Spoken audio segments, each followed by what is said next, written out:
Hey everyone and welcome back to another video. Today we're going to be taking a look at the Nayah Luna box event. Nayah? I don't know how it's pronounced. Luna box event, and we're also going to be taking a look at the Snowball Arena and the different rewards that you can get in there.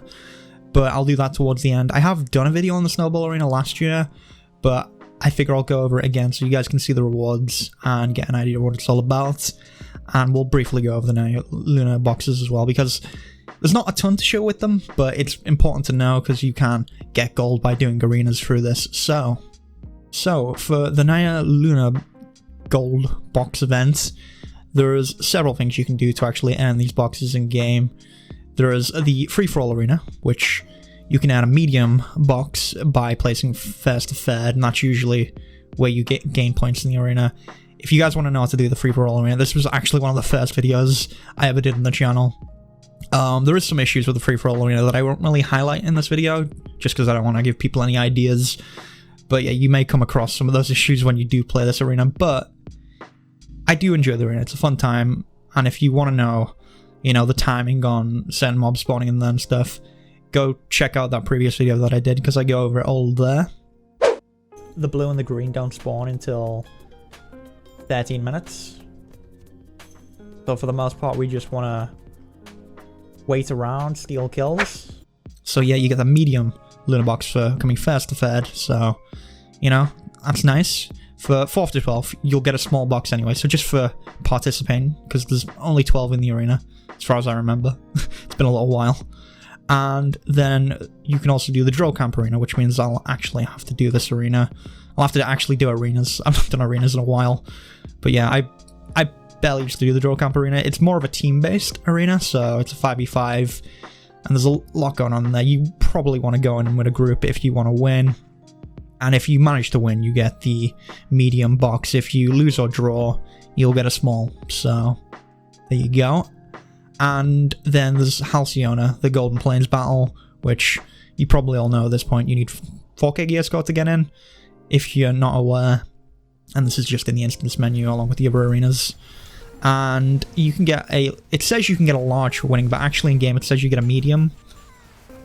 I've tried Halcyona, but we didn't win, so we ended up getting I think it was a small. We got a small instead. Apparently you'll get a medium for drawing as well.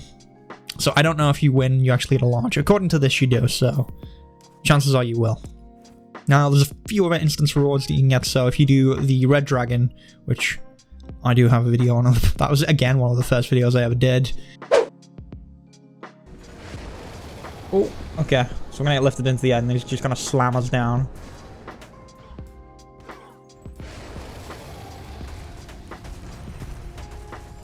You will tend to take a lot of damage from that, so you need to be careful. I think you can actually avoid it with Tiger Strike, to get an idea of how Red Dragon works if you've not done it before.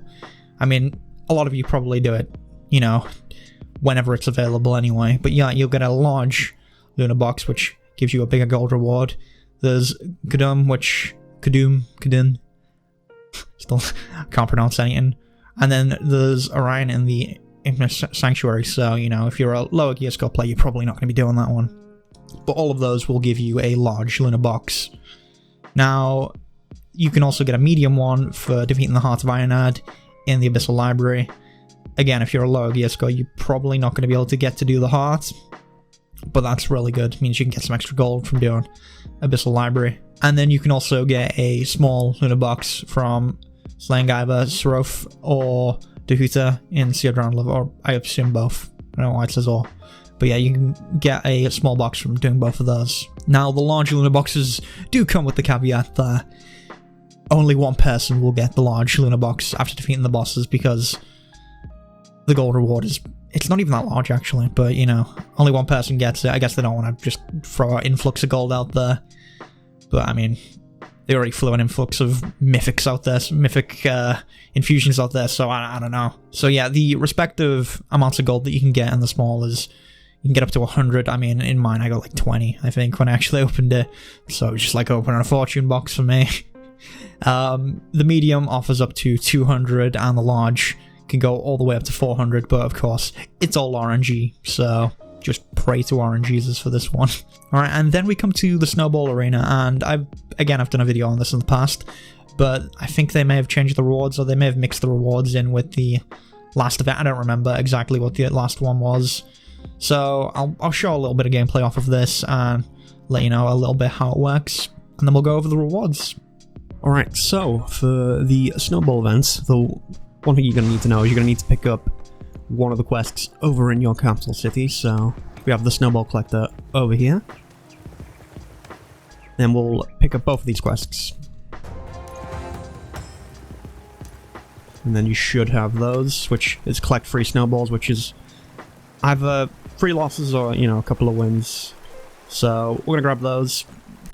And then we will come on over to the instance menu and go into the Snowball Arena. So let's see what happens. As you can see here, if you win, you actually just get the free snowballs. But if you lose or draw, you only get 1. So depending on that, you will or will not complete the quest. Okay, so once you're loaded in, you'll notice you have 4 new abilities. You have Snowball Throw on 1, which deals a tiny bit of damage and it slows down the enemy, but it also gives you mana back, and you will need this because you're going to use a lot of mana during these fights using the other 2 abilities, and if you die, you actually respawn with 0 mana, I believe, and you've got to gain all that back before you can get back into the fight, so that's something you need to be careful of. Ability number 2 is the Whirlwind Blizzard. This will lock you in place, so you need to be careful when you use this. And then you'll throw out 3 attacks that do a bunch of damage. This is how you do the bulk of your damage in this arena, combined with your third ability, which is a ice bomb that you can throw, and this will freeze anyone that's within there. So you want to be hitting them with that, and then follow up with your second ability. Now, if someone uses... there's a lot of tricks to this that you can do, so if someone's using the second ability, you can actually use it on them if they're using it on an ally, because they're actually locked in place. And with the third ability, you'll notice these piles of snow or ice that spawn in the arena, and each of these will give a different buff, but if you hit that with your third ability, it'll explode and it'll actually freeze everyone in a wider radius, so it's a good idea to hit those every now and then because that can help out. Now, the ones that I get during this arena are the blue one, which affects the damage of your whirlwind, which is kind of useless, so they're the ones you can kind of throw bombs at. And then the green one is actually really useful because that'll regen your health and mana, so if you do take some big hits, then you can use those to use that to heal back up and not die. So yeah, mostly what you're gonna be doing is teleporting out of the bombs when people throw them and just trying to maneuver in and out. Now, a good idea is to get really close to the enemy because they can't throw a bomb directly on top of themselves. So you can do that when you're really slowed down, and if they don't back off, then you'll stop them actually getting a kill off. They may just spam the second ability though to try and get you out. Now, one last thing to note is at the start you'll have to select a role. Usually I just go with the first one, which grants 2 stacks of chill and regens mana plus 20%, just because honestly this doesn't matter too much. The only one I'd say is really worth it is the Whirlwind Blizzard, which lets your Whirlwind Blizzard do a bit more damage, and then the third one decreases the snow bomb's mana cost and cooldown by 30%, which is really good. But generally I just go with the first one because you manage to chill them a little faster, so you slow them down faster and you'll get more mana back quicker if you need to get back into the fight. But yeah, it's a lot of fun, this arena. I actually really enjoy it. It's just a fun mess about, but you don't get gold for it, unfortunately. There is also, I don't know if this is still in, but there was a chance that a big snowman would spawn, and this would give you a daily that would give you 10 guilders if you manage to defeat it, so you kind of have to work together with the enemy to do that. The problem with that is, if the enemy's behind, they sometimes just like to kill you instead to get their points back up, because each kill is a point, and whoever has the most points at the end wins. And that's just the gist of the arena. So yeah, again, I've done like a full video on this Snowball Arena before, so I don't really want to just show off a whole session of gameplay. So yeah, that's all I can really say on the Snowball Arena. Good luck, try and get those snowball coins. So once you have your free snowball coins, whether that's free losses or, you know, a win, you come back on over to the snowball collector and you can just hand that in. Now the snowballs can be turned into snowball coins manually by just right clicking on them. So this can be done if you have extras after doing the quest. And this is going to be how you actually get some of the rewards, because some of them are very pricey, like the nutcracker costume, as you'll see in a moment. But yeah, let's actually get right to the rewards. Alright, and for the rewards, we want to come on all the way over to the Festival Gift Exchange, which is next to the Homecoming coin machine, which I've not really looked at. But this was something that was in the game back in the day to bring old players back. And it looks like they've got the exact same rewards in here right now. I don't know if this will change, but this is when they brought in Soulforge gear for them as well, which that's not really going to help anyone come back.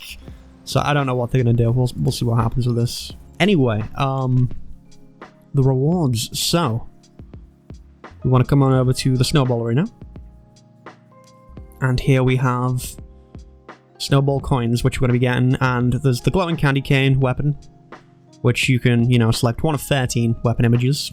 I'll see if I can pull up any of those images right now. There's the nutcracker costume, which I'll pull up an image of, which is nice. If you don't have a costume, there you go, you've got one now.